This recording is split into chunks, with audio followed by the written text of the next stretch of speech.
Hey climbers, and welcome back to the Treehouse. My name's Ree and this is the Tarot Tree, and today I thought we'll do a little walkthrough and first impressions of a very special deck indeed. This is a deck that I've had my eye on for a long time, saw it come back in a new edition, pre-ordered it, and you know, by the tarot gods it arrived on my actual birthday, so it was such a special birthday gift to myself. So I hope you enjoy this. Without further ado, let's not beat around the bush and get straight into it. The deck we're going to be looking at together today is none other than the Victorian Romantic Tarot. Oh my goodness, guys, first and foremost, this box, just look at that. The craftsmanship of Baba Studios is insane, right? As I said, this is a deck that caught my eye some time ago, and obviously, as we know, this is a very luxe, Baba Studios is a very luxe, high-end sort of tarot card making company. This doesn't come cheap, it's an investment for sure, but the craftsmanship, it really does show in the quality. This is the, wow, what edition is this? I want to say the 4th edition, I could be wrong, let me double check that. Yes, it is indeed the 4th edition, wonderfully packaged. This is the standard edition, but look, it comes in this beautiful box, solid wood, kind of with this red kind of stain, this gold inlay. It's just, honestly, it's the most expensive deck in my collection by far. Probably will always have that title. The most luxurious. The quality is insane, and do you know what, it was just worth the investment for me. These decks, they don't really lose their value, so there's that kind of aspect, but it was more, this is one of the decks that's energy has spoke to me for a long time when I've seen other people use it. It's the imagery, it's not just the craftsmanship that goes into these decks, it's how expertly like Karen Mahoney and oh my goodness, who is the other creator?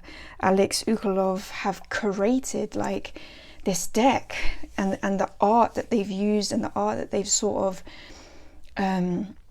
edited to sort of get the meanings across. It's just fantastic. So without further ado, let's have a look. We get a little white book. I also, I just took the plunge. I thought if I'm going to invest in a deck that costs this much, I'm definitely going to get the guidebook as well, and I don't regret that. This was a good investment. So we'll have a look maybe at that too, give everyone an insight into what you'll be getting if you order this deck. I still feel like I think you can order it straight now, so that's cool. We get this little thank you note from the guys, Baba Rock design by Baba Studio. So cool. I love when tarot decks come with little extras like that, don't you? It's so cool. I saw Krista from oh my goodness, why am I forgetting, Adventures in Metaphysics, her little room tour that she was doing, showing us her tarot practice like throughout the day, and all the little extras that she's received with certain decks and things like put up in a collage kind of wall, and I thought that was so cool. So yeah, this would be good to add to that.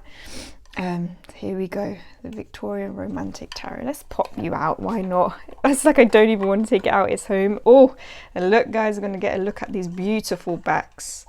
Oh wow, what can I say? I love that. It's like sort of Queen of Hearts vibe. I looked at other editions of this and I really liked the backs. I think it's on the 2nd edition, but obviously trying to get hold of these like are really difficult, the ones that are out of print too, because they are collector's items. These are Baba Studio decks, but God, I think we lucked out with this edition. I don't know if the cold stamping is going to come up on camera, but I really don't think the camera will do it justice, but it's fascinating. This is something, it's no like mean feat to kind of put this on every card in different colors. It's the craftsmanship is out of this world, honestly. When you look into the behind the scenes of how they make these decks, the amount of work that goes into cold stamping each image, like the creators having to sort of, if you'll see as we get to the first card, like having to mark out where each different colored cold stamping is going to go. It's a lot of work, And you know, this is one of those decks that really does, you know, its price does reflect the quality.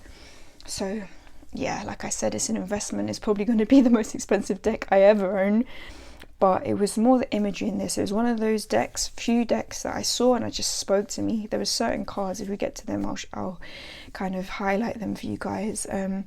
But yeah, I know some of you definitely received yours in the post recently too, because I've been seeing the walkthroughs of these recently and it's been so cool to see. But let me know what your favorite card is if you have one.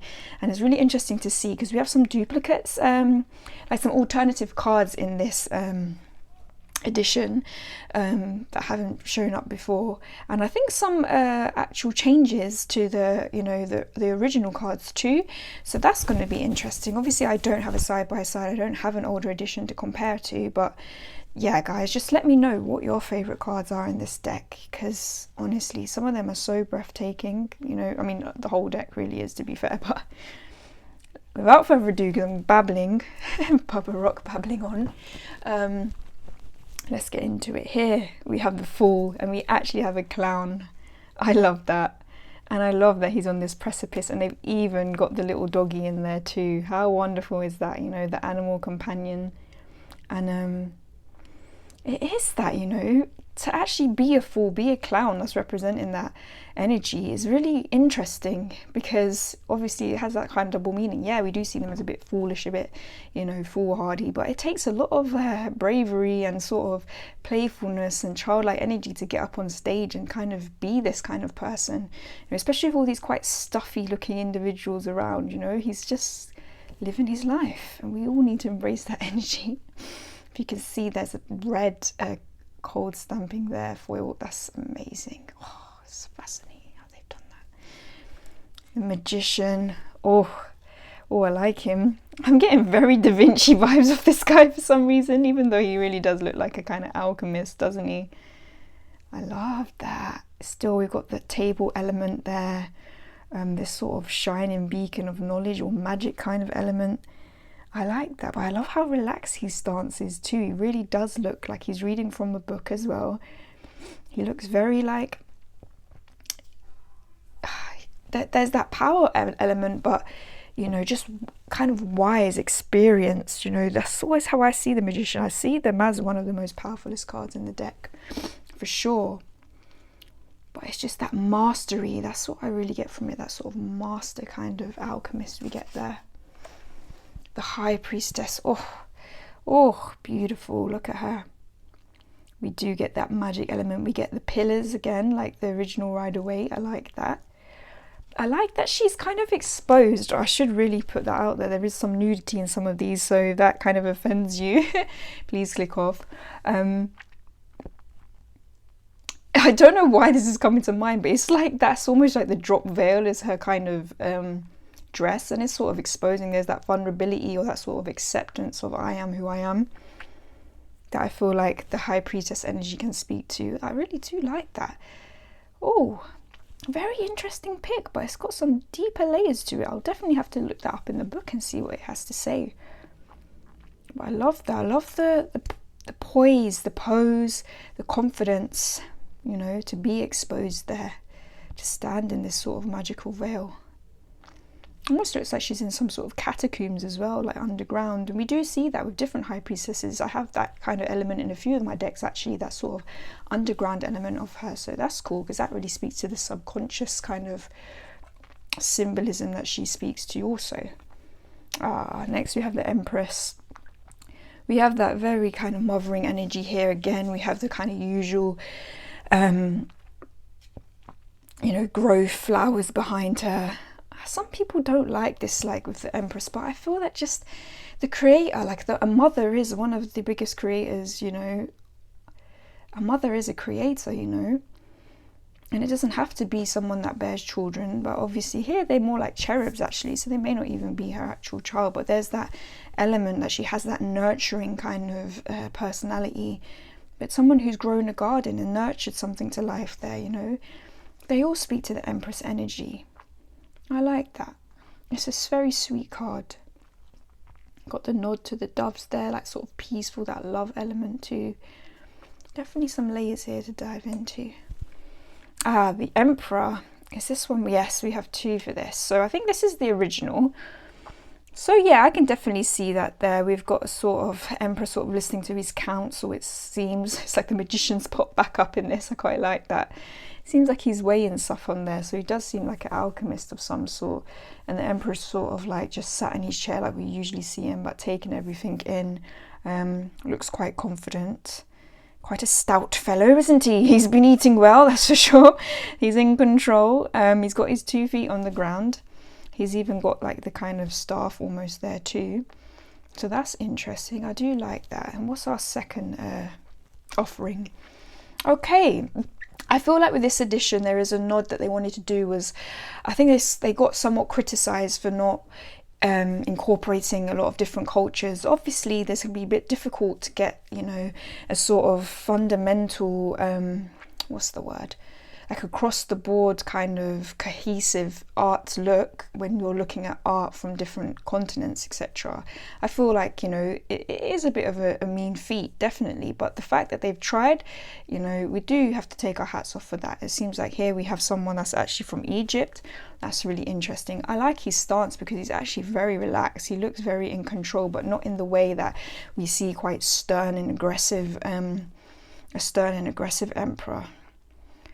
I do like that. Very interesting. I'll have to look at the behind the scenes of this picture. Like, have they doctored it in some way? Again, to be honest, I don't mind leaving all the cards in the deck. I'll be really honest with you. I don't really mind doing that because for me it's like cool, whatever one comes out is the energy that I need to be paying attention to, because they do have different energies. They really do. This could even, you know, this could be a nod to, if you pull it, make sure you're listening to counsel. Don't be too kind of that Aries, I know the way, I know what to do. That Aries energy of it's my way or the highway. Maybe listen to counsel, you know. That could be some sort of fundamental advice if you pull this card. Or you could be this guy, just like, it's my kingdom.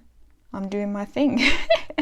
So yeah, I don't know what one I would actually keep, to be honest with you. For some reason, this one's speaking to me a bit more aesthetically. I don't know why. If it's the colours, I really don't know. I'll have to kind of get back to you on that. But I do like this guy's stance. I really do. The Hierophant. Ah, this is nice. I think this might be an updated one as well. It looks like we're in the Middle East here, actually. That's really beautiful to see that nod and to actually kind of give that props to that culture, especially with the teacher here, because, you know, a lot of our fundamentals, you know, of our schooling really does come from that part of the world, you know, mathematics, a lot of our sciences, you know, philosophy as well, you know, and it does get overlooked in the West, I feel. So I really think that that's so interesting to have this man, and I love how kind of enthusiastic he looks, like teaching these guys. He's taking his glasses off, so he's really looking at them, and it's a really nice nod to the more kind of teacher element of the Hierophant, because sometimes that can get lost, you know, and we have a lot of religious kind of connotations attached to the imagery for the Hierophant. I like this. For all I know, he could actually be a religious kind of teacher for sure. I'm not so sure. But they definitely look like they have a lot of knowledge open to them, and he's like telling them stories, and they're really, well, he seems like he's quite enthralled or listening. Him, he's in his own world, but I like that. I like the energy of that card, I really do. The Lovers. This is another one we have some alternatives for. I feel like there may be 3 alternatives if you get the luxury, if any of you are lucky to get the luxury limited edition version of this. But I thought, yeah, this one's just 2. So we have the Lovers, which is that kind of courtly love we have here, very kind of old school, you know, speaks to that age really, you know, that sort of, oh, I'm going to try and get her to marry me, like he's holding her hand, like she's not really paying attention, he's looking down. It gives me slightly weird vibes. I think she's beautiful. I think the card is beautiful, the scenery around. His energy bothers me a little bit. I'm not quite sure why. Obviously there's that element of choice that comes with the Lovers as well, which sometimes this, I guess in a way this period of history could kind of nod its head to that, because it makes you think about, you know, these are people that really didn't have much choice in that regard, especially when it came to love, and we have that now. I just find I don't know, I find their stances and their expressions very interesting. I really do. I love her. I want to know what she's looking at here. Really, like, you want to dive into this image for sure and actually be there in that scenery. I guess it can speak to that. I always see the lovers of looking to your higher self as well. So it could be that element. But I don't know. Is he sneaking a peek at her? I'm sorry to say it, but what is he sneaking a peek at? You know, if you know what I mean. Or is he looking at the flowers? I'm not 100% on that. Okay. What's our second lover's card? Oh, wow. Okay, this is a very romantic lover's card, this. That really speaks to that sort of love, kind of soulmate, like a romantic soulmate energy here, because we even have like Cupid up there with the moon. The moon there's an interesting nod though to that sort of, can you be deceived by this sort of energy sometimes? But I do love how they're wrapped up in one another. I'm trying to think, what card would I pick? I feel like I like this one, even though I said I'm not sure about it, because it just poses more questions for me. So I would probably keep this one for some reason, even though I like the love energy of this. This poses more questions and I find more value in that for some reason. So yeah. But again, I could keep them all in, guys. I'll have to keep you updated. The Chariot. Oh, this is a bit strange. I didn't catch that on the first glance. Look at that. They're weird. These sort of gargoyle creatures are pulling that chariot. I actually really like that, because sometimes a chariot can speak to that quite frenzied like energy, like of almost too quick movement, like what is dragging you along, you know? And she's not even paying attention, it seems, even though she seems to be the chariot herself, doesn't she? Fascinating. We have more than one figure on this chariot, which is really interesting. And they all have different expressions. Like, one person knows exactly where they're going, the other ones are not really paying much attention. She's doing her own thing and she's looking off into the distance. I like that. It's speaking to a lot of what energy are you in when you're embodying this chariot. Think about it. Is it good fast pace? Is it good forward movement? Or do you need to actually get clear on where you're going? What person are you embodying here? I like that. I feel like this deck already, honestly, I haven't really done a big flip through of this before, so we're kind of doing this together right now, guys. There is a lot of food for thought in these cards. I knew this to a degree when I told you. It spoke to me quite a lot when I saw it on other tarot readers' channels, etc. But I hadn't really sat down and had a little analysis myself, so this is really cool. Strength. Oh, I love this. We have more than one lion here, and she's really holding her own, that woman, isn't she? I love it. We've got all these different poses again. We've got the female lion, the male lion. And she's sort of wrestling with this one almost, but she doesn't look fearful. I like that. It speaks to that courage of the Strength card, that fortitude, that kind of embracing fear, going forward. And they almost look like some of them that they've got her back as well. Like when you show that courage, you know, it will work in your favor, you know. I like that. And obviously she's quite vulnerable there too, because she's got a whole pride of lions that she's dealing with there, not just one. So I like that. The Hermit. Oh, he's wonderful. Look at him. He sort of looks like that guy. Well, he's a bit like Robinson Crusoe, but also, who's the guy in Treasure Island that's got left on the island and he's a bit crazy? Oh, I forgot his name. I don't know why he came to mind, but it's really interesting because we almost, I'll be honest, I'm getting a nod to death with this card too, which is quite interesting because he's, in my mind, he's got a scythe and an hourglass too. That's very interesting.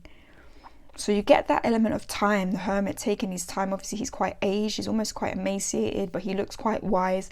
He's in solitude. Things around him look quite calm, even though he may have had to traipse over rocky kind of terrain to get to where he is. He's reflecting, you know, especially with the water there. But it's also that nod, maybe don't stay there too long, you know, because you might wither away and die. Yeah, it's pretty cool. The Wheel of Fortune. Oh, this has got a fairy tale nod to it. I like this. I wasn't sure what the Wheel of Fortune was going to be in this, but that's fascinating. Can we just look at the richness of colours? Look at the purple that's coming in now. Oh, I really hope that's picking up on camera.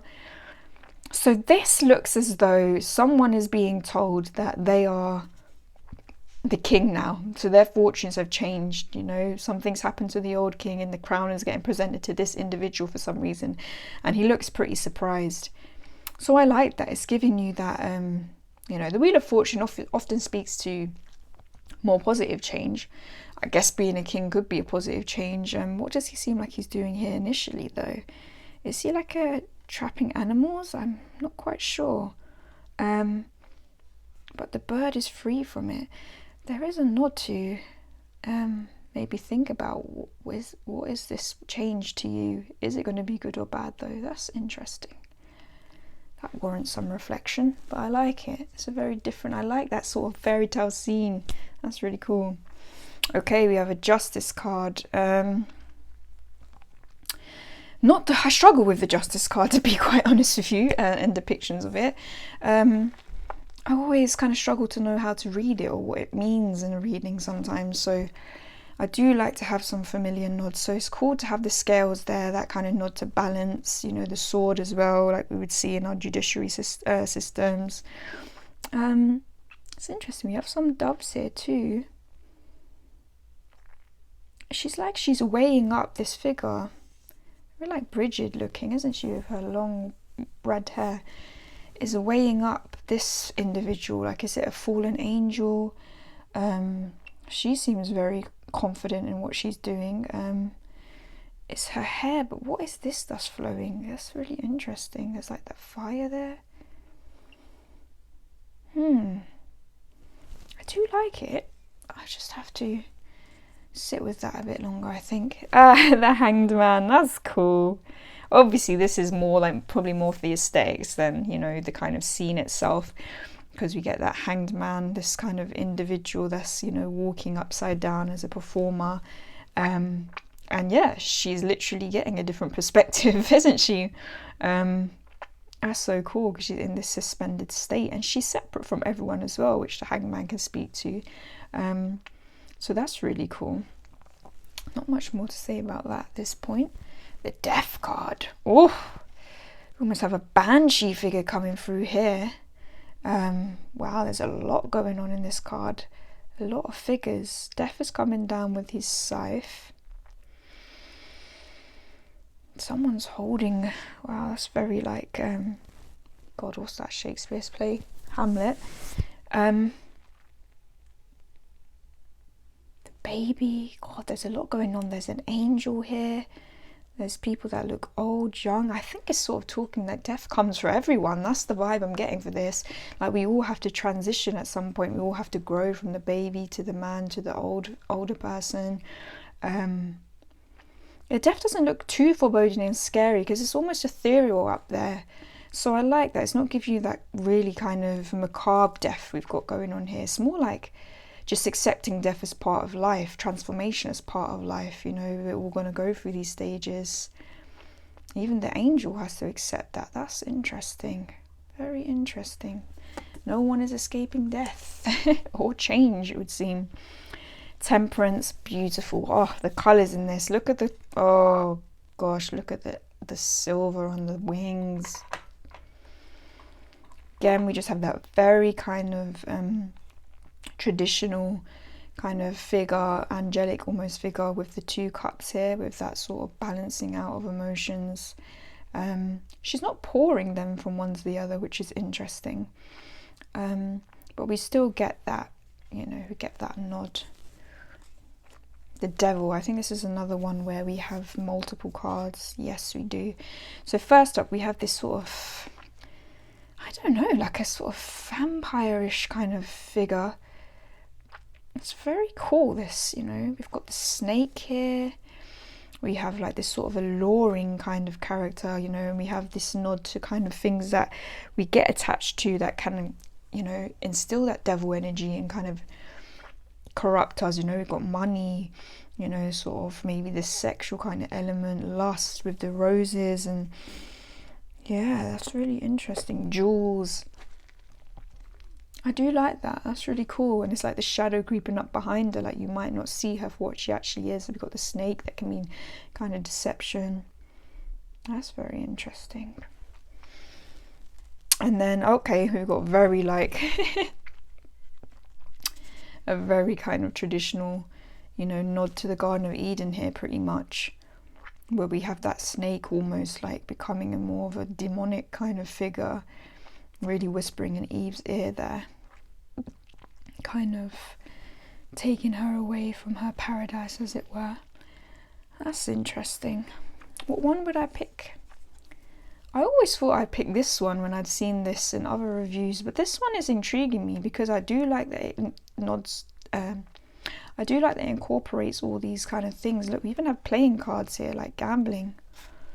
I think I may keep this one in, but like I said, I'll probably end up keeping them all. The Tower. Oh, if you've been on the channel before, you will know that I really do like a tower that's set up in water, because I just feel like it speaks very much of that energy, that sort of emotional energy. This is a shipwreck. That's amazing. In the Llewellyn Tarot, we have a sort of castle being ruined by water. There's another tarot deck I have that incorporates water in the Tower that I really like too, but I've forgotten it. Look at that.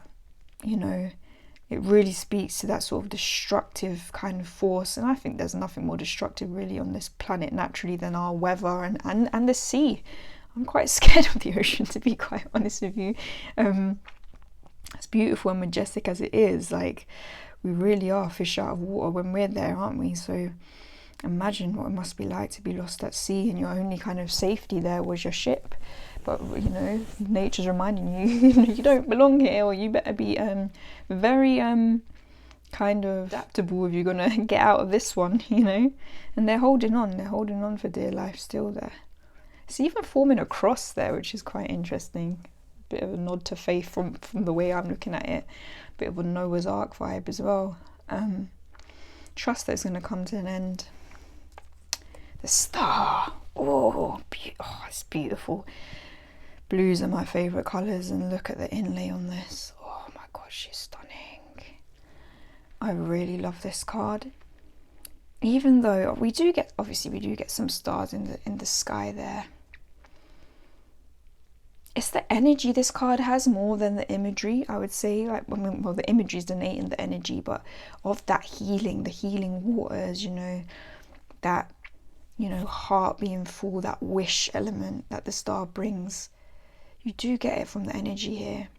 I like that. The moon.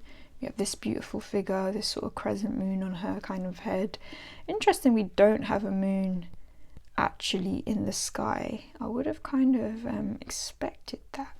What am I missing from this? She's holding her hair.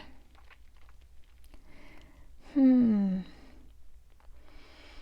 don't really get the energy of things being hidden and stuff here, or fear so much straight off the bat of this card. So I wouldn't say it's like my favourite card in the deck. She's very dreamy looking. I feel like this is maybe one that we have to look at the guidebook for.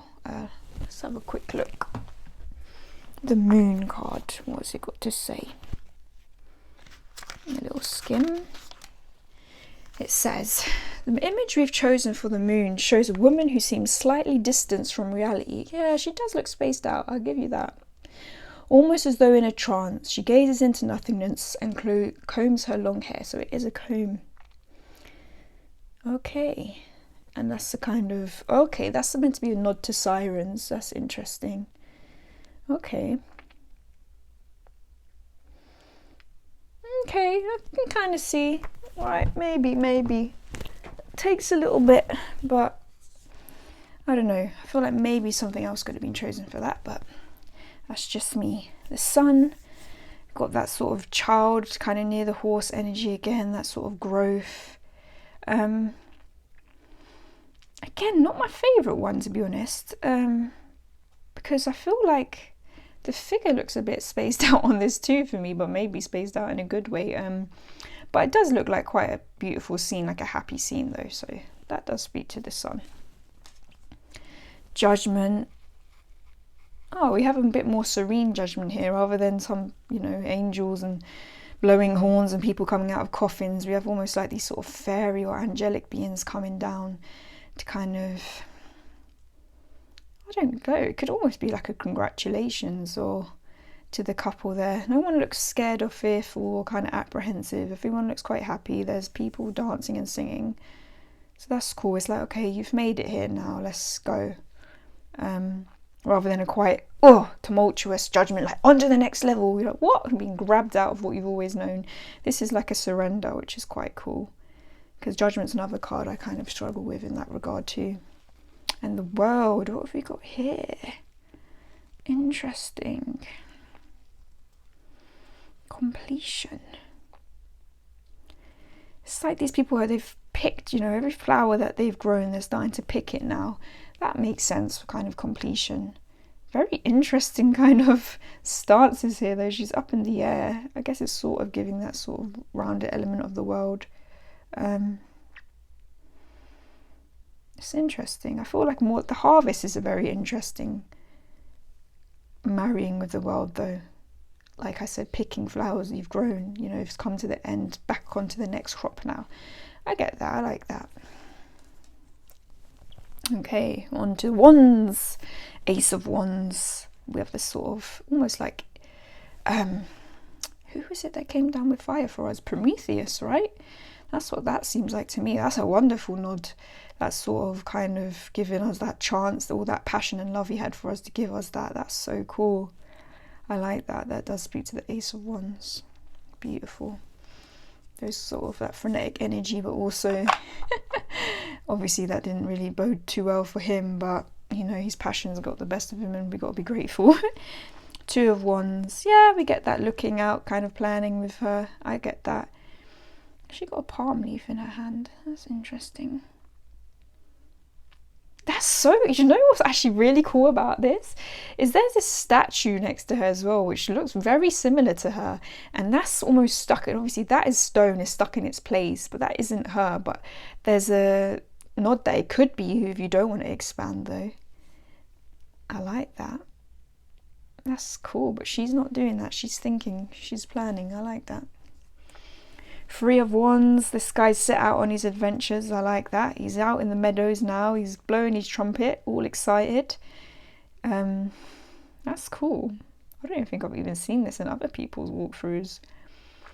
What else have we got now? Four of Wands. Yeah, we get that celebration energy. This is almost looks like performers that have come to a village. It could be at someone's wedding, because we do get that kind of vibe for the Four of Wands. But it does give you that kind of element of being content. You know, if you're from a village and you know you have this sort of performance to look forward to, you know, you got content. It's a nice day out. You know, I like that. Five of Wands. Oh yes, we do get that kind of conflict energy here. He doesn't look too happy, does he? And he's got that kind of baton in his hand. Are they going to do a dance though? That's what I'm worrying. I'm wondering. He looks like he's getting held back. There definitely is that sort of competitive energy coming from this, and almost conflicting energy as well. That's interesting. I like it.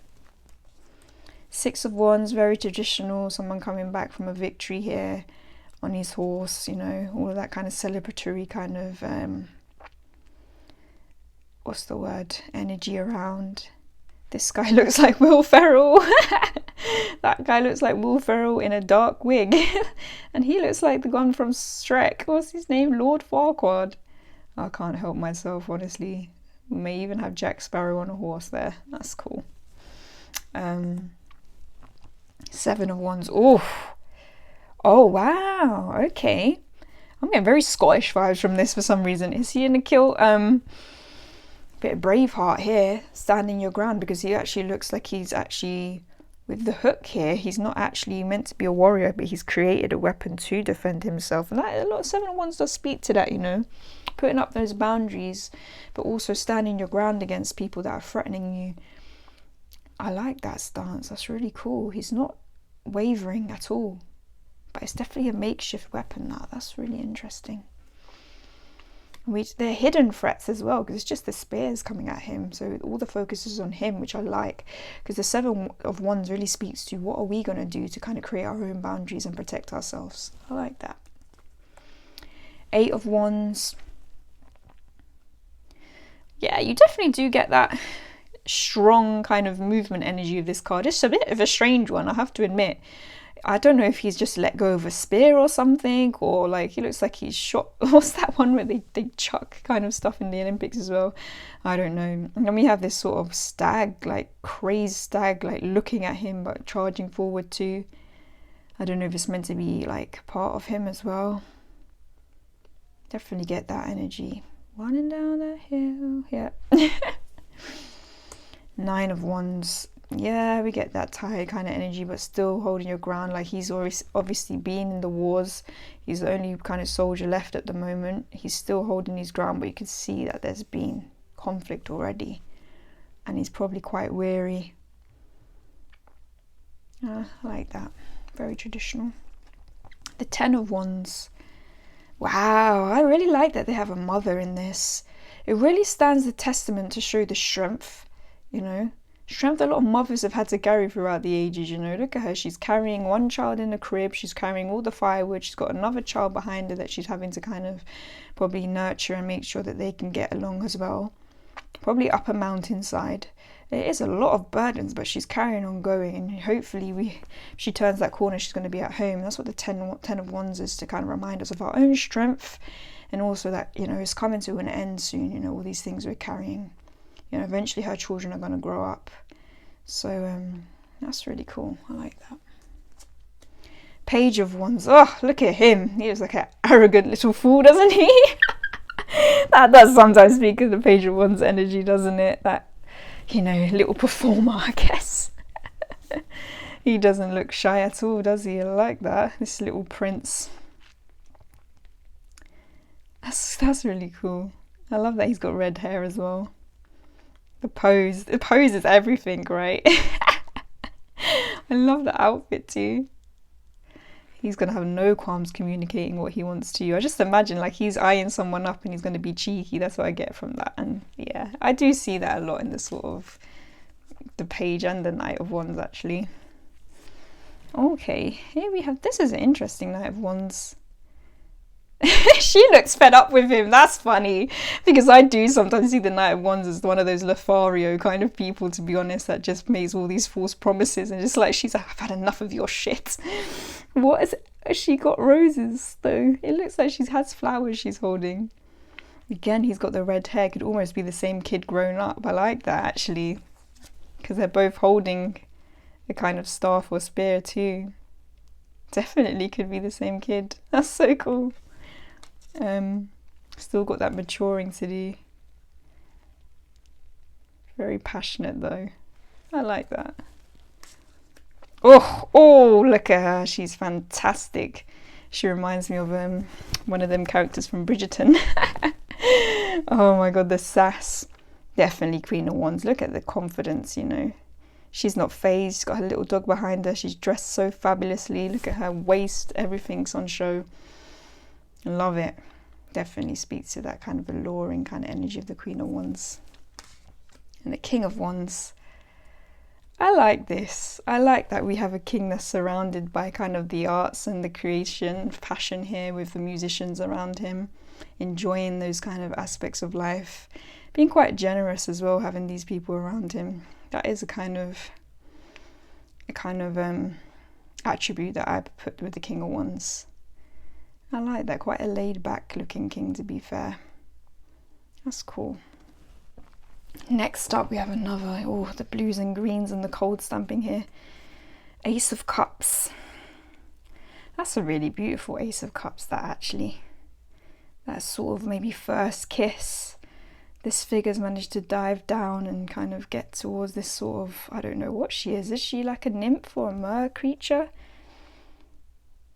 But he's taken that opportunity. He looks like he swam down to her. That's really cool. I like that. It really denotes that love energy there, that kind of first kind of thralls of love.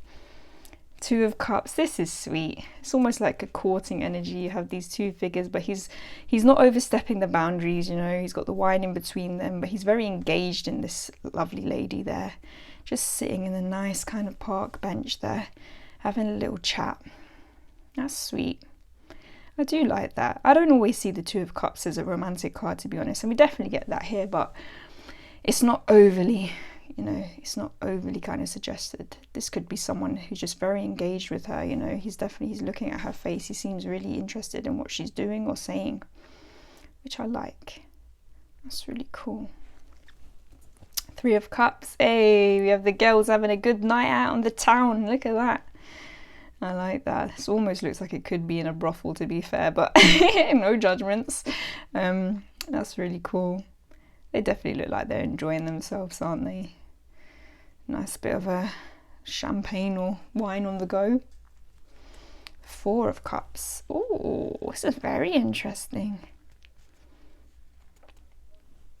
That energy of Four of Cups is like sort of not always appreciating what you've got, or kind of just being stuck in where you're at. But it looks like kind of flip, like all these ladies are trying to get his attention, but he's really not bothered. So maybe he is happy where he's at. He can't see all of this around him. That's a bit of a different take. That's interesting. He really doesn't really care for them, does he, at all? He's not seeing it. Like, and it's funny because I love that it's a nod to the cups here, because she's even offering him a cup, like another glass of wine, and he's like, I'm not bothered by this. So we have the Four Cups. She's got a full cup. This figure's got a full cup. She's got a full cup. She's trying to offer him, but he's sort of like, almost like maybe he's, I don't know, I'm getting a whole story here. Like he's got a lost love that he's really stuck on, and these are all new suitors, but he's really not bothered by any of them. That's interesting. But maybe there could be a good match here. Who knows? Five of Cups. Oh, there's a lot going on in the background here. We can have a closer look. Yeah, we get this. We get the spilt cups. Still two behind her. There's that. It's like she's been turned away almost, or she's not seeing the life that she could have, because there's still life going on behind her. It's almost like she's walking away from it down the steps. Seems to be like autumn time as well. That's interesting. I like that. Six of Cups. Oh yeah, we do have that sort of sentimental kind of nod here, almost maybe to like first loves, like that childhood element. They're having their first shandy at the adults table. That's really sweet how they're looking at each other. They're definitely getting that sort of nostalgic energy from the Six of Cups with this one. Seven of Cups. You get this sort of kind of funny little character here fishing for all these different goodies that he's found, almost like he's known that some treasure has dropped in the kind of place that he's at, and he's trying to fish it all out, but there's so much choice. So we get that element of choice of the Seven of Cups there, and illusions also, all the water and the murkiness, not being able to see things clearly. That's cool. Eight of Cups. Yeah, we definitely do get that walking away energy. I love how the cups here are actually donated by flower pots. That's really interesting. That walking away from a garden, because that garden is no longer fruitful for you. There's nothing growing there anymore. Even the dog looks sad with his tail down. Oh, he's looking back. It's like she's making a decision to leave, isn't it? Leave her home. She's not happy. That's really interesting. That really gets the energy across well. Nine of Cups. Yeah, we have this figure who's just engaging in debauchery by himself, though. He's having a good old time drinking. Almost looks like a court jester. That's sort of having his me time now. He's being rewarded quite well and just living it up. Very old school. The Ten of Cups. I like that. So we've got the family. It's like almost like a christening, I think, has happened, or a new baby. Everyone's happy for them. That's really sweet. You definitely get that family element of the Ten of Cups there. That's cool. Page of Cups. Oh, that's really sweet. I love that. I love when music gets introduced into the cup suit, you know. It almost looks like this person's at a music lesson, or he's just really enjoying listening to this lady play. That's really sweet. Do you get that? She seems older than him. You kind of imagine he might be a little bit enthralled by her and stuff. That sort of first sort of love kind of element. He's so open and innocent, and I do see the Page of Cups like that actually. Even he's holding the cup like he would be in the original. I love their face. Oh, love it. The Knight of Cups. Oh, the Casanova. Here he is. Everyone pining over him. The Knight of Wands is a bit of Lothario. Sometimes the Knight of Cups can be the kind of romantic that's reading you poetry, etc. Interesting that he's wearing armour though, so that's that nod. He might not be completely what he seems, not be as vulnerable and as much of a dandy as he seems. But I like that. We definitely have that sort of nod to the arts here as well. All these sort of nymph-like figures around him. You might think he's more of a poet than he actually is. Because they're holding the sword, he's not holding his own sword, and swords always kind of speak to truth for me, so that's interesting. Maybe I'm giving the Knight of Cups a bit of a hard time with that, but yeah, they can be them sort of flaky romantics, in my opinion. Queen of Cups. Wow. Very interesting that she's looking away. We've got a baby on the floor there. Wow, there's a lot going on here. That's interesting. We've got all the blue denoting the emotion. Sometimes, Queen of Cups, they're not quite got to that fully kind of mastering the emotion state, so she is a bit, maybe a bit away with the fairies. That, that speaks to it a bit. Quite whimsical, maybe still quite emotional. There's a lot going on here though. Showing that she has the nurturing because of the flowers, the child, the music, that creative element, the poetry, the book there. But she's still staring off into the distance. Bit ditzy maybe, I don't know. That's interesting to look at that a bit closer. The King of Cups. What do I think of this? Not my favourite. I have to be honest. I don't think this is doing him justice, because he's sort of looking like a drunk here, to be quite honest with you. But he looks like he's enjoying his time with the lay folk, which isn't a bad thing. That does speak to the King of Cups in terms of like having time and care for everyone. But he's a very balanced individual, caring, generous. Maybe something different could have been used for this, to be honest. Not my favourite. Now we're moving on to swords. We've got the Ace of Swords. You've got a lot of air elements here. We have the sword, we have the kind of eagle or the bird, we have even like this sort of fairy-like figure. I guess it's like that new opportunity, like you could pick up that sword and run with it. Got the sort of symbols, that kind of nod to communication as well. Yes, it's kind of got some elements to it. The Two of Swords. Okay, it's interesting because it's sort of a figure that we do see that's quite similar to the RWS figure, except we haven't got the two swords there, but the hands are crossed over, kind of denoting that sort of stuck between two things, almost an indecisive energy, being quite, not facing things, because you've got the ocean behind this figure now, not facing emotions to come to a decision, sort of just kind of being quite static. That's definitely speaks to the Two of Swords energy. Three of Swords. Wow, yeah, you can really get the grief here actually. She looks destitute. I don't know what's in this bag here. I love there's a lot of doggy companions in this, trying to help their humans. That's pretty sweet. There's like men running off there. Like, what's happened? Has she been robbed? Has someone been killed? That means something to her. She really looks forlorn, doesn't she? That really does speak to the Three of Swords energy. And she does look like there's a lot going on in her mind with her kind of face, her hand covering her face, and obviously the Three of Swords speaks a lot to kind of mental kind of aspect of pain too, so that's cool. Four of Swords, yeah, we get a guy having a lot of rest, healing time. That's very standard. That's pretty cool. I like the colours in that. Five of Swords. This is actually one of the cards I really liked when I saw this this deck initially.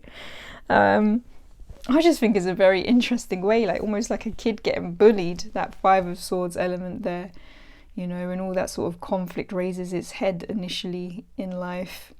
It's like they're not being very nice to him. But then again, what has he done? You know, his swords dropped on the floor, but maybe he's been up to no good. Five of Swords is that kind of conflict energy, what like winning at what cost kind of energy as well. So who's kind of in the wrong here, you know? I like it though. Six of Swords, very standard, people moving along, moving forward, of that boat kind of energy there. New to new shores, literally looks like they're going to dock somewhere. That's pretty cool. Seven of Swords, Mr. Sneaky Sneaky, someone's definitely grabbed some swords and walked off. He's like also grabbed the treasure chest, it seems. So what is he doing though? Is he trying to help and find, you know, and fund someone with a more just cause, or has he just had enough and taken for himself? Who knows? He's looking behind him though, so he's watching his shoulder, or watching his back. So there is that potential level of deception. Eight of Swords.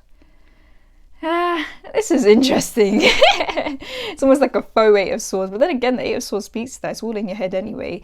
She's tired, but it's loose. She doesn't look too phased. It's like, let me just pretend to be prisoner. That's the vibe I'm getting off of her. You know, really, you can take that off your hands and run away.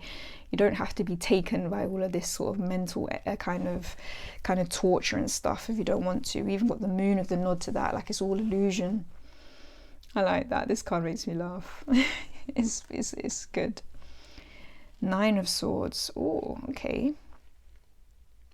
Wow, that's interesting. Because obviously you get that nightmare energy from the Nine of Swords a lot, that sort of sleepless night energy. Here, she's almost sleepwalking, right? Gosh, and she's in a bit of a predicament because she might fall out off the ledge. And that can sometimes what it feels like. You're in a nightmare, like you're gonna you can't find any solid ground. That's really interesting. That's a really cool pick, sleepwalker. I like that. Because that really does feel like how it feels when you're in a depressive state, you know, you're not really here fully, are you? So that's pretty cool. Ten of Swords. This is our Shipwreck guy, I think, back from the tower almost here. It's coming to the ends. Has he drowned? But you see this sort of water kind of nymph figure kind of caressing him and like cradling him and trying to keep him above water.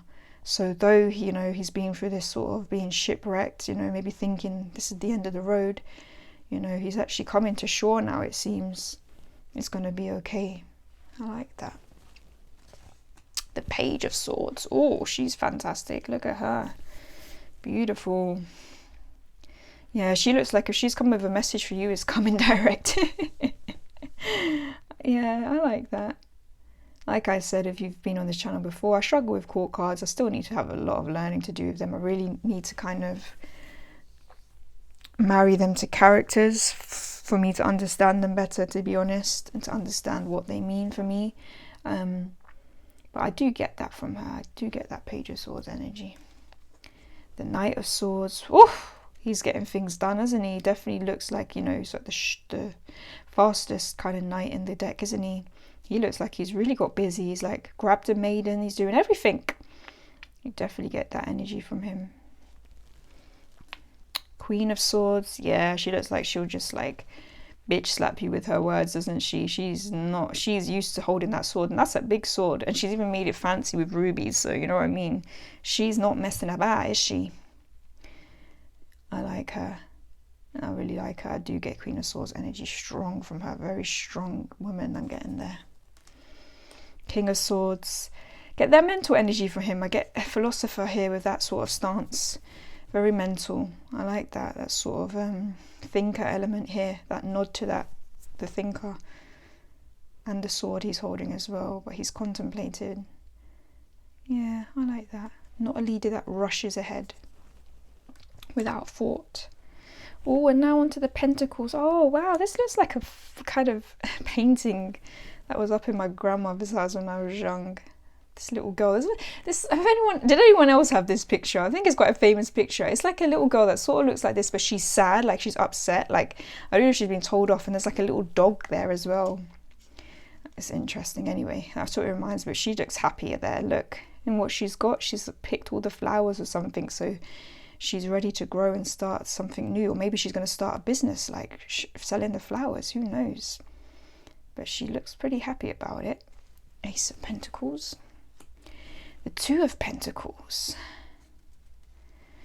It's interesting because you get this sort of you do get the juggling element, because it's like this girl, she's doing two things. It's like she's almost trying to be a performer herself, but then she's trying to train the dog at the same time. There's a lot going on. It's like she's trying to show her act to the main jester, like, what do you think? And he's probably weighing up, like, you know, he's got that weighing up energy too, of that choice, like, what do we do? Or, you know, he might be saying to her, you're taking on too much. I like that. So an image that initially looks quite ridiculous could actually have a lot of meanings that speak to the Two of Pentacles here. So that's really cool. The Three of Pentacles. Ah, look at this. He's like a craftsman, and they've come to him almost like that Hierophant energy again, the teacher. That's really sweet. That's a really nice card, that. We've got kind of what have they come to him to help with? I don't know exactly. I'll have to look that up. But that definitely looks like that sort of, you do get that sort of collaboration here, even if it's just through talking. And I like this difference in age. That's pretty cool. Four of Pentacles. Yes, a woman that doesn't want to let go of what she has. It's holding on to it tightly. My jewelry box is going to stay right next to me, okay? My riches are mine and no one else's. Pretty cool, kind of standard, right? The Five of Pentacles, being left out in the cold. Ah, that really looks like they're sat on the doors of a church, don't they? Like the original Bride-of-Wait. But she's not, you know, she's still being enterprising. It looks like she's creating things to sell. So that gives you that hope of the Five of Pentacles. Even if you have nothing now, there's ways and means to kind of change your fortune. You know, I like that. And sometimes, you know, having a child is what's kind of gonna spur her on, you know, but she does look quite forlorn as well. Six of Pentacles, we have a priest coming out and kind of giving kind of aid to the poor. And yeah, you can look at it as charity, you know, the Six of Pentacles giving, but there's also exploitation there, because we can look at the, you know, what religion did in terms of exploiting people through their tax money and everything as well. Probably had something to do with these people ending up in this destitute kind of state, whether that be the church or the state that did it to them. So there is that. But although he does look like he's there meaning well, to be fair. So it speaks to both, really. Seven of Pentacles. Okay, we do have that. It's kind of standard, and oh, look at her dress when it sparkles. That standard energy, you know, of waiting for your flowers to grow. It's like she's picked one and it's a bit small, and she's like, oh, maybe I should wait. But she wants it for something. Her harvest will come in. Eight of Pentacles. So there you get the craftsman. I always love when craftsmen are kind of used for the Eight of Pentacles, like honing your craft. Look how many vases he's got, pots he's got there, you know, and he's probably having to practice on a lot of them. But he's so intent, like he's working at it. And that's what the Eight of Pentacles is all about. He's even being admired for it, which is really cool. That work ethic. Oh, la la, look at her. She is really Miss Independent, as Neo once told us. Destiny's Child also shouted that from the rooftops too, didn't they? Dang, she giving us Beyonce vibes. Look at her. She's like, I know I look good, and I made all this money for this dress and these flowers myself. Thank you very much. She does. She looks like a rich woman from the prairies, doesn't she? Sort of looks more like it could be in America, to be fair. It's really cool. Those sort of illustrious kind of heiresses, etc. Women that actually had started their own businesses at that time. That's really cool. I like that. 10 of Pentacles. Yeah, you get that material wealth. He's happy, he's content. He looks like he's doing quite well for himself, doesn't he? He's so relaxed about it too. Yeah, standard. Got the Page of Pentacles. Ooh, looks like he's scheming, isn't it? Coming up with some plans for his enterprises. It's quite deep in thought. We always get that study with the Page of Pentacles too, I think. That's pretty cool. He definitely looks like he's coming up with some sort of plan though. The Knight of Pentacles. Oh, he's taking his time to romance the lady. What is that behind him? Is there a dragon somewhere in the background? What the? Ah, he slayed the dragon. That's what it is, because his javelin's broken. So he's doing the utmost to kind of win his love over. The Knight of Pentacles is willing to kind of go the extra mile and take that time, isn't he? He's not going to rush in like the Knight of Swords, you know, just quickly save the damsel in distress. You know, he's putting the work in. He's not going to try charm her like the Knight of Cups or the Knight of Wands. That's cool. And he's stationary, he's not even on his horse, so I like that. It speaks to that slow energy. The Queen of Pentacles, look at her, she's beautiful, teaching her how to play checkers. I like that. Could be a businesswoman. We've got all the, I love the yarn and stuff here. Maybe she's a seamstress, still finding time for the family, you know, that very grounding, down to earth energy that we see with the Queen of Pentacles. The teacher, yeah, that's element too, businesswoman. And the King of Pentacles. Well, he looks like a very rich king, doesn't he? He kind of has the most luxurious swag of all the kings in this deck, I think. Look at that cloak, that's something else, and the crown is the biggest as well. Even his horse is blinged out. That's interesting. He looks enterprising as well. Who is this fellow next to him? Is he doing business? It's very interesting. I like that. So yeah, guys, that is it. That is our quick, well, I don't know how quick that actually was. I guess we'll see when we get through the editing. But that was first impressions of our Victorian Romantic Tarot. I hope you enjoyed. I definitely enjoyed having a look through that with you guys. Really saw some things that I hadn't noticed before, so that's pretty cool. I feel like, what was I going to say? I feel like, well, if I don't get too precious about this deck, I really would like to use it. Yeah, I want to make good use of it, because I feel like the cards, they speak to me quite, oh my god, I feel so, look, I can't get it back in the box. Okay, Rianne, calm down. She said it's like £100 deck. What was I going to say? I feel like I do want to get use out of it. I don't want to be too precious with it, to be honest, because I feel like the cards have a lot to offer me. They speak to me a lot. They have a lot of kind of, the majority of them have quite a lot of layers of meaning, I believe, and I like that. I like that. I like cards that incorporate advice within the imagery. I like symbology to dive into. I like looking at kind of body language to dive into. And there are some really interesting characters in this deck. So definitely I look forward to getting use out of it in the coming months. I'll let you know how I get on with it. But yeah, let me know, what do you think of this? Do you have a favorite card at all? Have you managed to get your hands on this, or do you have an older edition? If you have multiple editions, like, what are your views on each? Like, have you got a favorite? I mean, this is fantastic, you know. Imagine this. It just reminds me of, you know, like them old, say old, but you know, like the sort of classic Disney cartoons, and they always start with like a book opening, right? The sort of fairy tale book. Tale as old as time. You imagine? That's what it reminds me of. When I got it, I was like, ah! And it looks so beautiful. Oh my goodness. Honestly, if, you know, you have the means, like I said, they're never going to kind of lose their value. They're not going to depreciate in value. These are collector's items. And the imagery speaks to you. Definitely think about picking it up.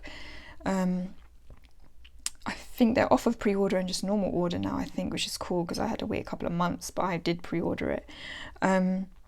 So yeah, check it out. I'll try and put the links down below. And yeah, guys, thanks for watching and going through the cards with me. I hope you had fun. And if you can, hit that like button, comment, subscribe. It all helps, you know. It's really nice to see so many new faces at the Treehouse. It's really cool. So yeah, have a good day wherever you are, and I'll see you in the next one. Bye.